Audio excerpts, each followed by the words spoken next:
Welcome back to Beyond the Uniform. I'm Justin Asiri, and my goal is to help members of the military community thrive in their post-service career. Today's episode number 364, Veteran Tax Credits with Craig Washburn. I met a gentleman on the archery range of all places. Started chatting a little bit and did the obligatory, well, what do you do for a living kind of thing, right? And I found out that he had just sold his businesses about 3 months prior. He'd owned a chain of over 100 different auto mechanic shops. And then when he asked me what I did, I watched his smile turn to grimace. And I'm like, what's he upset over? And he looks at me and he goes, you get tax credits for hiring veterans? And I said, yeah. He said, man, if you knew how many veterans I hired in the 27 years that I owned those businesses, that's $5.6 million that you paid the IRS over 27 years that you didn't need to. I thought he was going to hit me.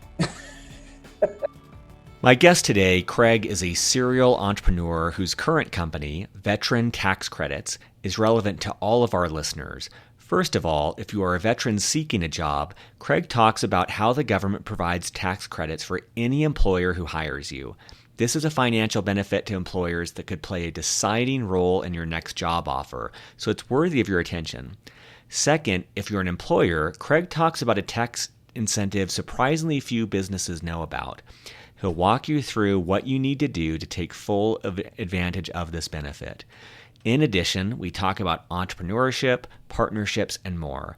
Lastly, one thing I really appreciated in this interview is the sense that when veterans raise awareness of this sort of tax incentive, not only are they helping themselves, but they're helping other members of the military community who may benefit from these tax incentives in the future as well. Many thanks to Craig for the work he's doing to help our military community and for his sponsorship of this episode to help Beyond the Uniform further our work. As always, at beyondtheuniform.org, you'll find show notes with links to everything we discuss, as well as 363 other episodes just like this one. So with that, let's dive into my conversation with Craig.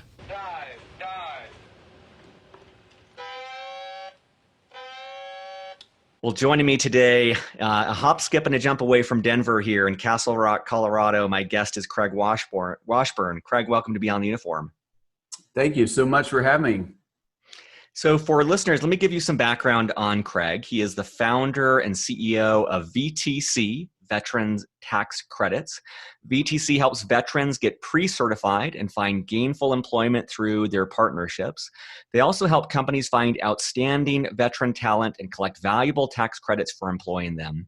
Craig started out in the Navy as an administrative supervisor, where he served for 4 years. His civilian career includes work at Healthcare Dimensions, Pacific Care Health Systems, as well as owner of the Pivot Management Group. So Craig, maybe to start things off, anything to add or amend to that bio? No, that's a good one. I have had both a long career in the corporate sector, and then took off and kind of started my own thing in 2007 so I could be in charge of my own destiny.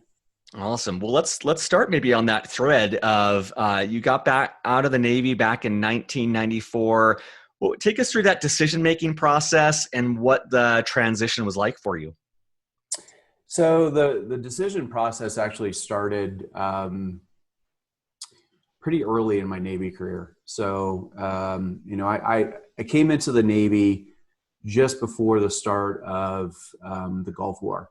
So I went to college for a semester, the end of 1990. And unfortunately, from a financial perspective, I was running out of money to stay in college. I was focusing a little bit too much on the extracurricular activities and not enough on filling the bank account. So, I had to make a decision at that point whether or not, I wanted to go back and live with mom and dad and try to do college on my own through there, or to go out and find a way to pay for it. So I made the decision, kind of right alongside with everything that was going on with the lead up to the Gulf War, that I wanted to serve. And I felt like that would be an opportunity for me to do something great for my country, but also to get some money put aside so that when it came time to do college, I would be prepared to do that.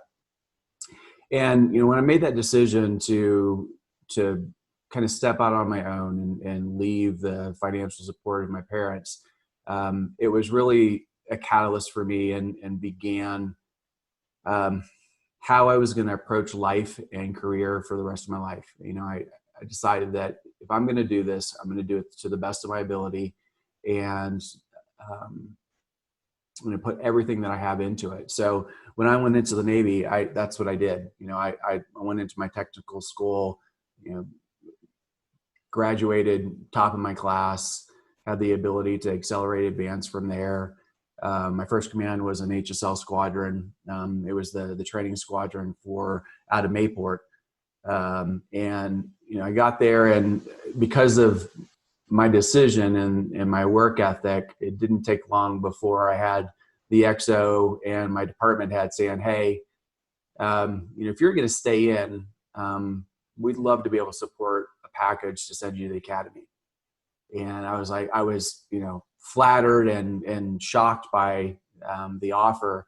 And I put some time into it. And because I came from multiple family members that were military and understood what the military life was, I made the decision then that I was going to do my 4 and go back to college, primarily because I wanted to get married and have a family. And it's really, as you know, it's tough on a family being in the military. So I made that decision early, but still kind of put my head down and worked really hard while I was there. And so when it came time after my deployment on the Saratoga to get out, I was ready to get back to college and kind of go that direction.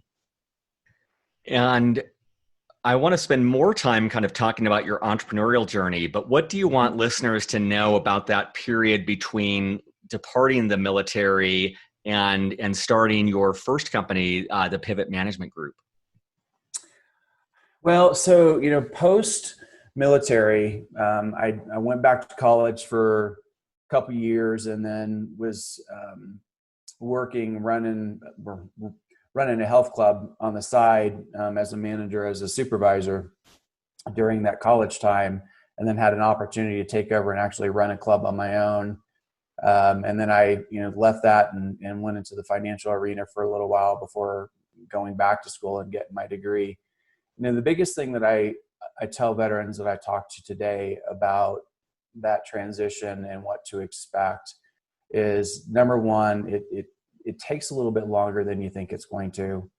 I came out with a pretty big head on my shoulders because I had accomplished a lot of things in the Navy. But once I got out of college and I started, really looking for that first job, I had to kind of put my ego in the desk drawer, because, there's very few things in life that can beat up your ego like transition and the time it takes you to find that first job. So just be prepared that it's going to take a little bit of time. Don't let that frustrate you. I got out long before the technical world that we're in today, that recruiters use to find the right talent for their company. My first job was from a newspaper ad. Back when we did that, you go to the classifieds and you look up a job, and you could actually walk through the door and talk to somebody. Today, it's just not that way. So it's I think a more frustrating process for people that are transitioning today than it was for me from that regard. The other thing is that corporate America is different from what we're used to in the military, and you have to be prepared for that. I think that one of my biggest shocks was when I finally got into a leadership position with the first company I was at. And I was super excited, right? I was going to lead my new team. I'm going to help the company accomplish a lot of stuff. And that excitement turned to frustration at the end of the first week, when I had people on my team going to HR and going to the boss going, "This guy is a little too firm," and I didn't understand that, right? In the military, we understand chain of command. We understand why chain of command works and the consequences for not following directions or orders. And you get into corporate America, and there was no ill intent. Wasn't trying to be, hard butt. I just was in there, given directions. And unfortunately I was, I guess I was being a little too firm. So, that's just a cultural thing that you have to be prepared for. So some of that stuff's going to come as a shock to you when you get into corporate America. And again, just put your ego aside and say, okay, culturally, I've got to learn something new, and it's going to take a little while, to rewire those connections in our brain that have been hardwired there for so long. And you can get there. It's just going to take a little bit of a challenge in the early years. So that's what I would share. The 2 points I think I'd share most about my time before I decided to take on my own companies. And I think that the entrepreneurial part of me has always been there. And in corporate America, I guess the other thing you'll get used to is that as progression and career progression is different. In the military, we have a very prescribed method and process to move into the next role until you get into the senior leadership roles, right? There's a lot less politics that go into whether or not you get that next position. You do what's required. You put on some extra pins. You take some tests, and when all your points add up to the right level, you can get promoted, right? In corporate America, it's much different. And I kind of, though not to bash corporate America, I just kind of got to a point where I was like, okay, I've learned what I need to learn. I'm ready to take control of my own destiny and charge forward instead of having to ask permission every time I wanted to do something. What was it that sparked your initiative to leave a job and to start the Pivot Management Group? A lot of it had to do with just number one, the desire to have control of my destiny without having to go through other people's decisions for me to advance. I mean, fortunately, I'd always kind of done a real good job of moving into positions of leadership, but the higher up the corporate ladder you go, the fewer positions that are available, and the more corporate stuff you have to get, politicking and things like that you have to do to position yourself for that next role. And I've always just been a very matter-of-fact guy. I will tell you in black and white what I think about something, whether you like it or not, right? Because I feel like that for me to bring value to a company, my input is important. And if you don't like what I'm giving you, it just kind of is what it is. I just haven't been really good at politicking, I guess. So that was, I finally got to a point in my corporate career where I felt like, okay, I've gone as far as I can go in the amount of time that I want to spend with this company. I know that I have the ability to impact more people's lives and grow faster if I do it on my own. What for listeners unfamiliar, how would you describe the Pivot Management Group? What do you do as a company? So Pivot's primary mission is to help companies with HR-related solutions. So it started off in the insurance side of the house with employee benefits and things of that nature. And just because of the type of relationships that I built with my clients, they had a lot of trust in me and would come to me with other HR-related challenges that they faced. And they'd ask me, hey, is this something you can help me with? And, at the time I didn't have a solution, I made the commitment that I would find them one. And so the company evolved over time to not where we did all of the different HR functions ourselves, but we found valued partners and trusted partners that we could go in as a team and solve, my clients' problems. So, by the time we got 5-6 years into the company, we were able to offer them solutions that was pretty much anything HR related. Where did the initial knowledge come from? Like when you started it, what was kind of the career capital that you had that made you feel confident that you could be providing this? Well, a lot of it just came from the time in corporate America. My last position before I left and started Pivot Management Group was with Aetna, running multiple states. and providing solutions to, insurance solutions to folks, and building partnerships within the community through both nonprofits and community organizations, as well as business partners, to be able to help us reach more people and provide solutions. So it wasn't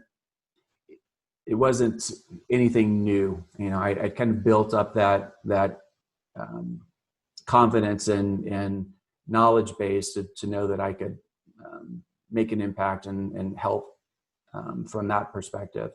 And then it was, I've always been a continuous learner. You put something in front of me that I don't know, and it's something I need to know, I'm going to do whatever it takes to not only learn it, but to become an expert in it to the best of my ability. And then I've always been big on partnerships and finding other people that are experts in the field to partner with, so that we're approaching solutions as a team and solving problems for our clients. And I'm curious, so in 2018, you started a second company, the Veteran Tax Credits. What was maybe the spark or the insight or the moment that led to, what was like kind of the starting pebble that led to that thought of starting a completely separate entity? Well, that was learning about the veteran tax credit for the first time. So, I started at the end of 2018, but I actually learned about the program several years prior. And it was the first time I'd learned about it. And I was at first shocked and then extremely frustrated. So the shock came from, I can't believe there's a program out there that incentivizes employers to hire veterans by giving them a tax credit. And then the frustration came in with, okay, I'm a veteran. I've been out since 1994, and this is 20 plus years later. And I'm just now finding out about this program. And, I've always been a self-accountability guy. So I blamed myself. Hey, I just must be a Neanderthal, and I've been dragging my knuckles through the past 20 plus years, not paying attention. But as I reached out to, vets that I served with, lifelong friends, I was volunteering at the time with a nonprofit that helped with transition and helped veterans find employers. And just about everybody that I talked to on the veteran side had no clue about the program. And then the other frustration came in. Here I am, a company that helps businesses with HR related programs, right? Solutions. And this is an HR program. It's about hiring people and getting money for hiring people. I'm like, why don't I know about it from this side? And so, I reached out to my clients. I'm like, I know you guys got vets that work for you. I've actually helped place a few of them. How did you guys handle the tax credits? And I got the same blank stare from them that I got from my veteran friends. What are you talking about? We get credits for hiring veterans? I said, well, apparently you do. So, I just went straight to the source. So I called the DOL, and then I called the workforce agency in Texas, because that was the state I was in. And I said, tell me about this program. And then as they walked me through it, the end of it, I said, okay, now tell me why I don't know about this program. And the answer was simple. It was like, look, we're a government organization. We've got limited people, limited budget. We do the best that we can. This is available for everybody, but they just have to find it. And so it was an answer, but it wasn't an answer I liked. So that was kind of the catalyst for me to bridge the gap and try to bring this to both sides of the community. Do you have a sense, so that this is, I guess, falls under the umbrella of the Workers' Opportunity Tax Credit, how much are employers missing on this? Like, how much is unclaimed? Because it sounds like this activity is occurring. It seems like money left on the table for a company where they're hiring veterans, but they're not getting the additional tax benefit of doing so. Do you have a sense of like how much just slips through the cracks? Yeah, it's unfortunately disgusting. So, within the veteran target group itself, which was the very first target group that created this program, and then, as you mentioned, the Work Opportunity Tax Credit is the latest name that incorporated some other target groups. when you break down the demographics for each of the different target groups, the numbers, that are in those groups and the tax credits associated with them, um, around $63 billion goes unclaimed every year. So a little over $1 billion gets claimed, close to 63 billion gets unclaimed. So monies are literally or companies are just literally throwing money into the fireplace by not having a solution in place. So I want to kind of maybe approach this in three ways, because I know we have a diverse audience. The first path I want to go down is for people listening who are veterans who are seeking a job, because there's ways in which they would benefit from this. The second way is for employers, because I know that we have many entrepreneurs listening, to see how this works and how they might tap in and not be part of the $62+ billion left unclaimed. And then third of all, I know we have aspiring entrepreneurs, and so I'd love to kind of dig into just kind of things you've learned along the way. But let's start with that first group with veterans. How does this work for them, and what's required of them to engage with a program like this? So I think the best way to start is to explain the process, and then we can link into how to leverage it. So, 99% of the time, the way that it happens today is I walk in and I interview with you as a company, and I self-identify as a veteran. And we go through that process, and you interview everybody else that you're going to interview, and then you finally make the decision that I'm the right candidate. Now, you're a company that's one of the few that's savvy to this program. You know about it, you use it. And so when you call me up and say, hey, Craig, congratulations, we'd love to invite you to come, to be part of our team. As part of that process, we need you to complete some paperwork that proves to the government that we hire veterans. And I'm going to be more than happy to do that for you, right? I'm getting a job, right? So I do my side of the paperwork, I sign it, I send it back to you. You do your side of the paperwork, and then you either use a service consultant, whatever, to file it, or potentially brave the waters on your own and try to file it on your own. And so in that circumstance, your company is getting the tax credit for hiring me, which is great. It benefited you as a company. Now, as a veteran, I don't know, because I wasn't aware of the program prior, whether or not that was part of the decision that you made when you hired me, right? So it's great that you got the credit, but what about the other 11 interviews that I've been on in the past 2 months? And as a veteran not knowing about the program, I can't talk to the program, and I can't bring it to companies, right, if they don't know about the program. So what I found out, and what was a catalyst to start VTC, is that veterans can complete their side of the paperwork during the job search process and get pre-certified or conditionally certified as a veteran target group. And then now we can talk about it.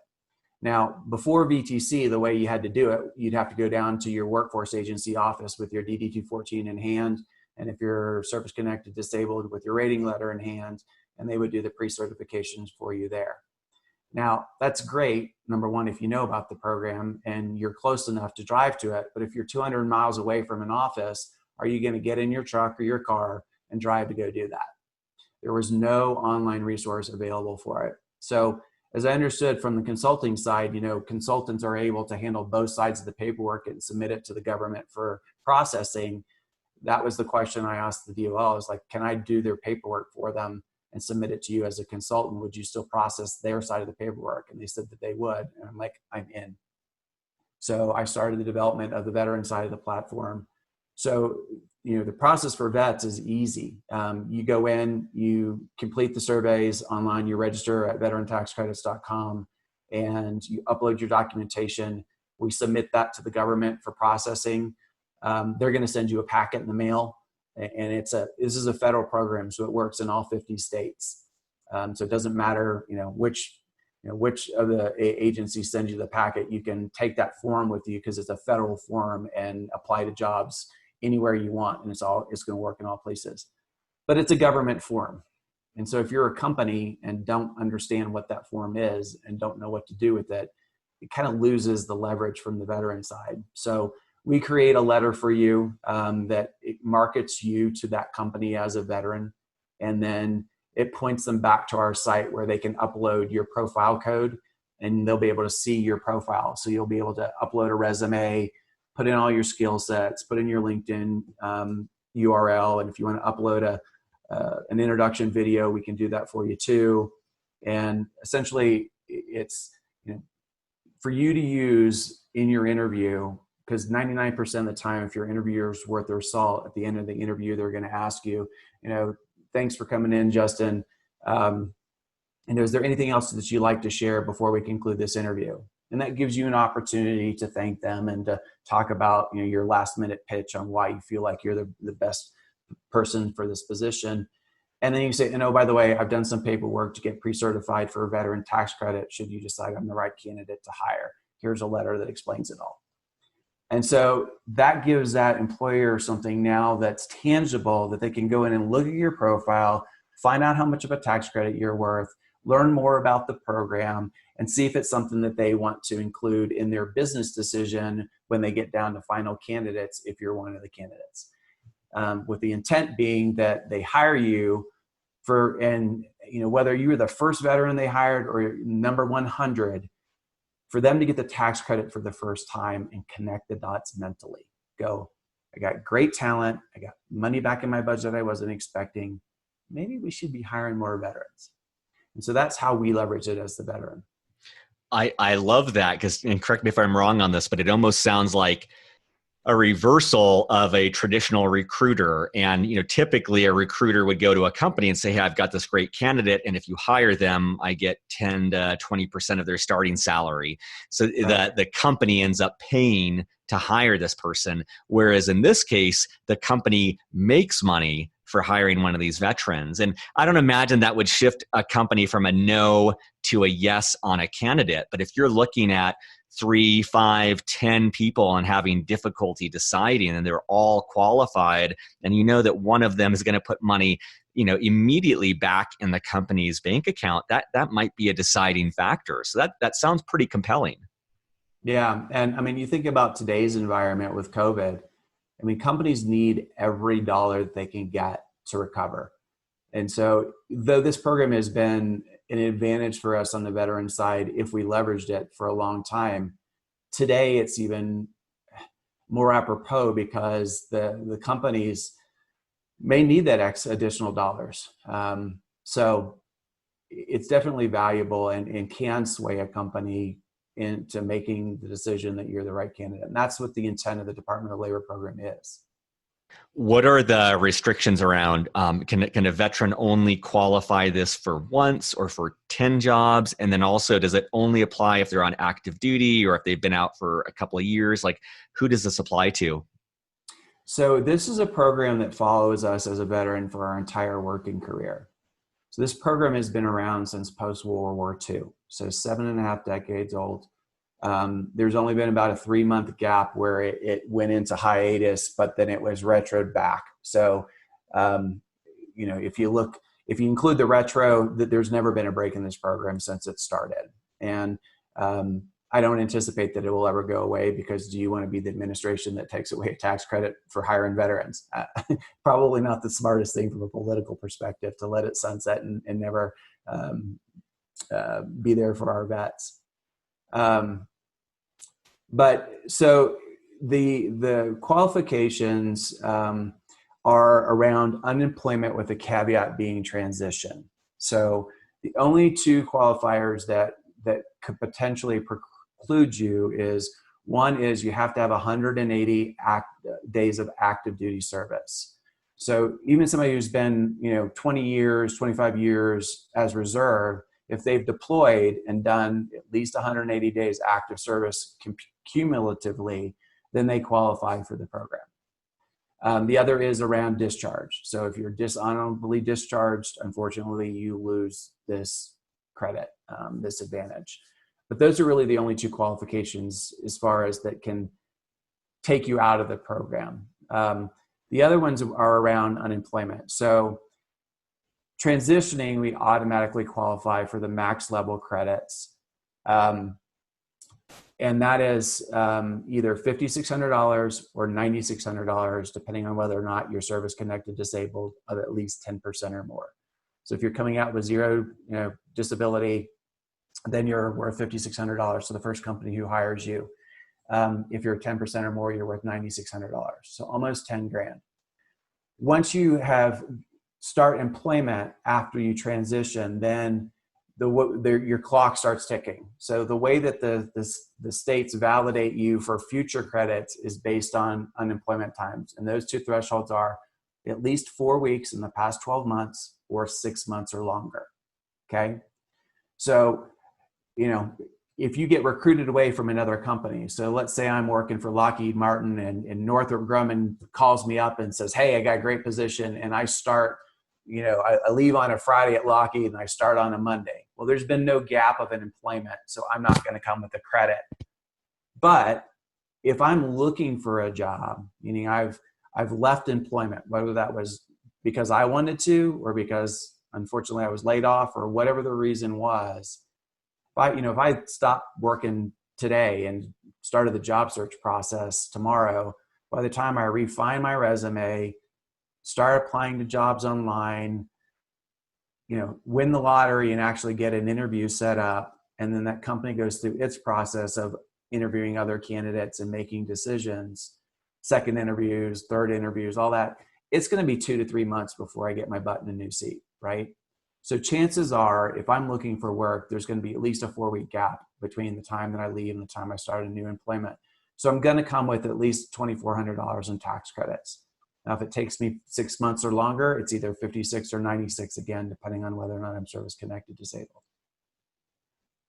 And what about on the employer side? Like, what does it take for them to take advantage of this? And I'm also curious around any restrictions for them if they can only use it for one employee, or does it matter? And how they navigate this. So like every government program, there's paperwork and there's guidelines and deadlines that you have to meet in order to qualify for the credit. So for a company that's going to try to master it on their own, make sure you have a dedicated resource, and they spend a lot of the required time learning the program before you tackle it on your own. Because the program only applies to veterans or other target groups that you hire if you do their side of the paperwork prior to hire. So the Department of Labor's language says you need to make sure they complete their side of the paperwork no later than the date of job offer. So that's important that you integrate the program into your interviewing and hiring process on the front side, because if they complete their paperwork the day after they're hired, you just lost the credit, because they'll look at the day to hire and they'll look at the signature date and they'll go, too late. So you can't go back in arrears and collect credits on veterans that you've already hired in past years either, because the program itself is designed to be a hiring tax incentive, not a I've hired tax incentive, right? So they want it to be part of the business decision. So that's why they want it done in the front side, so that when you're looking at candidates in that final selection, that's one of the factors that becomes part of your business decision on who you hire. They're going to dangle a carrot and say, hey, we're going to give you money if you will hire one of these target groups. And veterans is probably the largest group is from a hiring perspective that people is part of that decision. So that paperwork has to be done on the front side, and then you've got deadlines on the back side. So once you get all your paperwork and their paperwork, it has to be submitted to the government within 28 days from the date of hire. And if it gets there on day 29, you lost the credit. So there are statutory requirements about that. And then there's things that happen along the way, because the credits are not just flat credits for hire. There are work requirements. So the vet has to be with you for certain periods of time in order to earn the credit. And then they're done. The credits are set up as caps of basically a percentage of wages up to that cap. So wages that are earned or paid during that time period. So that's one of the values that we bring to our employer clients is our system handles it all for them. So from sourcing through credit fruition, it's a turnkey software solution that literally does all of the required paperwork, and we do all the filing with the states on behalf of our clients, follow up with the states when there are issues, and become the IRS agent of record for this program for that company. And then at the end of the year, we wrap it all up in what they've earned for the year on the required IRS documentation and give it back to them so they can give it to their CPA and say, here's 50 grand that we don't have to pay in taxes this year. So the whole goal of the employer side was to take the headache and mystery out of the program and to make it so simple that, HR is a department that's always overloaded. They're being pulled in a million different directions. So you don't have to have a dedicated resource that's dotting all the I's and crossing all the T's, because the system does 99% of the work for you. And on the backside, our company's handling the rest of the work for you. Are you allowed, when you're working with a veteran, because I imagine you've got a pretty big roster of companies that you're working with, and so companies that really value hiring veterans. Are you allowed to kind of like either match make or let veterans know, like, hey, you should probably look at these companies because they're going to see the benefit immediately? It's not like you're explaining it to them.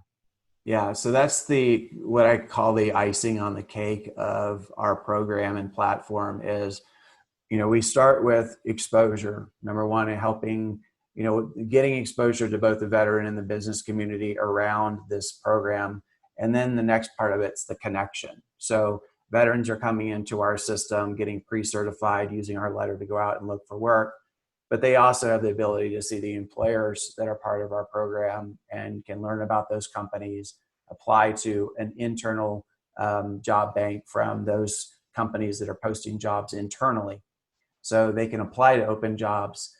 And the employers also have the ability to post jobs to the veterans that are in the system, and to source through the veteran database to be able to find, by keyword searches and things of that nature, to be able to find veterans that they may want to interview. I didn't have that in my list of questions. That was more of my entrepreneur mind going in the background. I'm like, oh, that would be a really nice thing. So that's awesome that you've exploited that opportunity, because that's in my view, that's equally compelling on both sides, both the veteran and the employer. It's equally compelling, that network, compared to the tax credit. Both are very, very beneficial. You also mentioned at the start, you talked about how you're a big fan of partnering. And I think that's great that you're teaming up with different people in your various entrepreneur ventures. Could you share a little bit more about the different organizations that you form partnerships with at the VTC? Sure.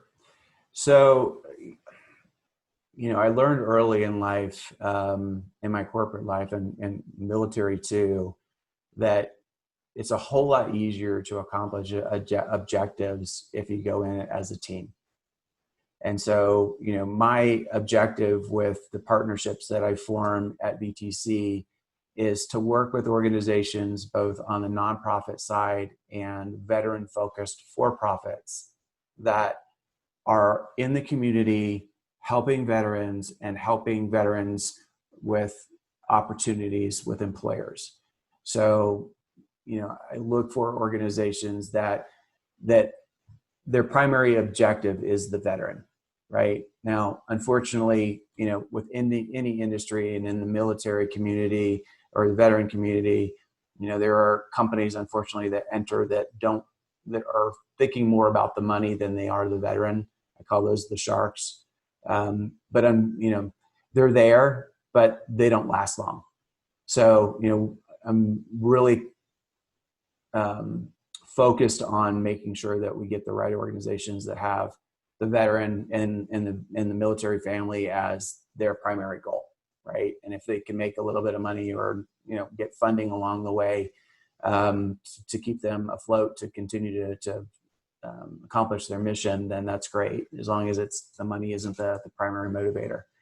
So nonprofits are great for that, because their mission is usually heart-led, right? And so if they're helping veterans with any type of career preparation or transition assistance things, then they're a great conduit for training the veteran about this program and helping them learn, hey, if you'll do this, this is how you leverage it, right? And then on the employer side, it's also, a great opportunity for any of their employer channel partners to bring a good news message to them. Hey, we've been sending you veterans for the past 10 years. We just found out about this program where you can actually get money back in your budget every time or most times when you hire our veterans. Learn more about it here. And so it's a great way to connect employers to the program too. And then on the for-profit side, there are some for-profits that are veteran focused that make really good partners too. I also wanted to ask on the entrepreneur side, having started 2 companies now, what advice do you have for listeners who aspire to one day start their own company? Advice. Wow. This is probably the best advice I can give is to, number one, be prepared mentally, be prepared financially. And then one more time, I'm going to reiterate something I said before, put your ego in the drawer and ask for help. And it's best to do it before you start. So when you have an idea of a product or service that you want to bring to market, find somebody that you know and trust that is either an entrepreneur or somebody who is in an executive level position for a company that is in charge of making big decisions around a company, and ask for some mentorship. It will help you in numerous ways. Mentors are so valuable in helping you avoid potential challenges and mistakes that they've made, right? There are also really good organizations and nonprofits out there that are designed to help you with that too. So, obviously you've got the Small Business Administration. They have a veteran division called VBOC that's specifically designed for veterans, and they get some additional resources that the rest of the business community, Small Business Administration community doesn't have access to just because of your veteran status. Company or nonprofits like Bunker Labs is a great one. They're an incubator. They will if you apply to get into their program, and it is a multi-month program where they will instruct you from kind of A to Z on getting prepped to go to market. They'll help you build business plans. They'll talk to you about how to best market your program. They'll bring in resources that'll talk about legal structure. They'll bring in resources that will talk to you about accounting, and just an amazing organization that will be a great resource for you. And for listeners at beyondtheuniform.org, I'll have links to all of this, both to veterantaxcredits.com as well as the SBA Veterans Division, Bunker Labs. But those are all exceptional resources. Not to put you on the spot, but do any success stories stand out from your work at VTC, either on the employer side or on the veteran side of something just working out well for someone? Oh yeah, I mean, the problem is just picking the right ones. I had a conversation with a gentleman just last week, and he was one of the vets that came into the system, and he came in through, believe it or not, through one of our partnerships, and he got his letter and actually used the letter and his tax credit to negotiate additional salary. Right. So they had made the decision that they wanted to hire him, and he knew he came with $12,000 in tax credits because he had a couple of the credits stack, and was able to negotiate. I think they ended up splitting the middle. So he got, an extra $6,000 a year in salary just because he came with a tax credit. And so he was, obviously super excited about that. It worked to his advantage. It worked the way that it was intended to work. And then, fast forward, a couple of weeks after he was hired, he was calling me up and saying, okay, my CFO is pulling his hair out trying to figure out how to get this tax credit. Can you help him? I'm like, absolutely. we're happy to do it for him so that he doesn't have to figure it all out on his own, because that's what we do. So that was a great story to hear from him, that he used it, and now we're able to help his company. Another story, just for the employers that may be listening, and really I think this brings us home how frustrating it can be to not know about this program. So I met a gentleman on the archery range, of all places. So we're out shooting our bows, and we were the only two out there, and started chatting a little bit and did the obligatory, well, what do you do for a living kind of thing, right? And I found out that he had just sold his businesses about 3 months prior. He'd owned a chain of over 100 different auto mechanic shops in Colorado and surrounding areas, a couple other states. And he was kind of excited about it. He's like, I finally get to retire and just play a little bit. And then when he asked me what I did, I watched his smile turn to grimace. And I'm like, what's he upset over?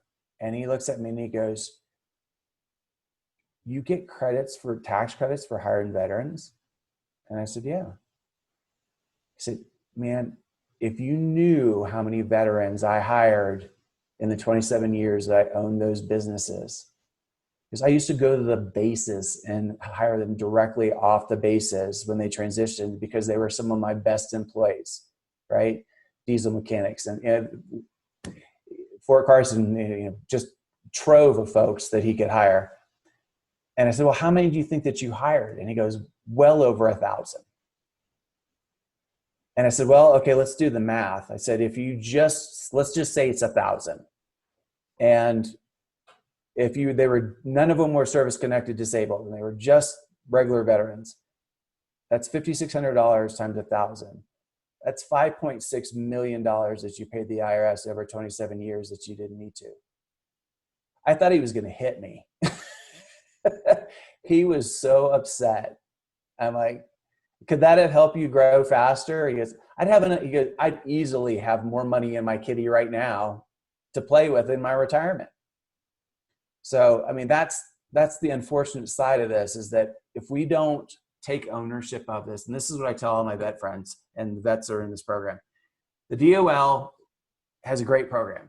They're just not a great marketing organization, right? So there's not enough people that know about this program. So as a military community, I want all of us to take ownership of this program, and I want us to bring it to the business community. So, when you are asked as a veteran, hey, what benefits do you get? 99% of the time we can go, I get the GI Bill, I get VA home loan, I can go to the VA hospital or TRICARE if I qualify for that, right? Those are the ones we can rattle off. How many times have you ever heard a veteran go, oh, and I come with a tax credit if you hire me, right? That should all come out of our mouths. We need to know that, and we need to use it and leverage it. And then if we bring this to the business community and they connect the dots, hey, we're getting great veteran talent that's helping our organization grow, and it's putting money back into our budget that we can use for other things, then they're going to fight over us. And that's what I want to have happen. So that's my mission for the vets out there, is to take ownership of this program, use it. And I don't care if they use the business that you go to work for, uses my service, or they do it another way. But if you get hired, make sure that the business that hires you gets the credit. Follow up with them. Bring them the paperwork and say, get this credit, because that's when we want them to connect the dots. I love in that first story, I love the image of this person advocating for themselves and not just saying, hey, this is a gift to the company, but like, hey, let's split this. I think that's beautiful to see them benefiting from the value they're bringing to the company. And that's a sizable increase in their annual salary. So that was an awesome story. And I definitely feel for the man who realized leaving $5 million on the table is pretty wild.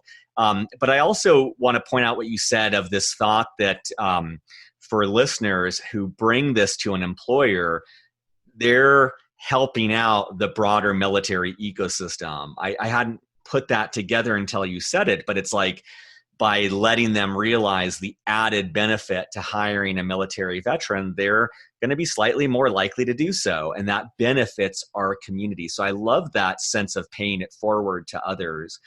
I know we're towards the end here, but I just wanted to make space to see if there's anything else about either the VTC or your career that you wanted to share with listeners before we wrap up. Really, the final points are whether you're an employer or you're a veteran, use the program. It is so advantageous to both sides of the equation that it's silly for us not to, right? Tax day is a day that none of us like, whether we're an employee or an employer, right? So if there's money out there that can help us trim back our tax burden and benefit us and the employers that we work for, why not take advantage of it? And we've made this program so easy for both sides through the VTC platform. Everything I do for my brothers and sisters out there is free. We do not charge veterans one single dime for our services to help you leverage this program to your advantage. And on the employer side, I've made it so inexpensive that there's no reason that you shouldn't do it. I built it with the small business in mind. An annual subscription to our service is $300. I mean, even if you get the low credit for hiring your first veteran at $2,400 after my fees, it's going to pay for 7 years of my service. So there's no reason for you not to have a tax credit solution in place. And that's just on the veteran side. And if you're in industries that hire for lower income positions, the service industries, for example, are hiring construction workers and housekeepers, and I mean even waitresses and waiters that could be single parents and in one of those other disadvantaged target groups. They come with tax credits, and you never know it. And by not having a solution in place that you use every time you're hiring, you walk away from more and more money. And that's how $63 billion sits back in the government coffers every year instead of going back into your budgets because you're not using it. So I would just encourage you to take advantage of the program. Let's get the program the recognition that it deserves, and help more of our veterans find work. Awesome. Well, Craig, thank you for joining me today. Thank you for sharing your story. And for listeners on either the veteran or the employer side, you can find out more information at veterantaxcredits.com, or in the show notes at beyondtheuniform.org. We'll have lots of different links to the things we discussed. Thanks so much, Craig. Awesome. Thank you, Justin. Surface.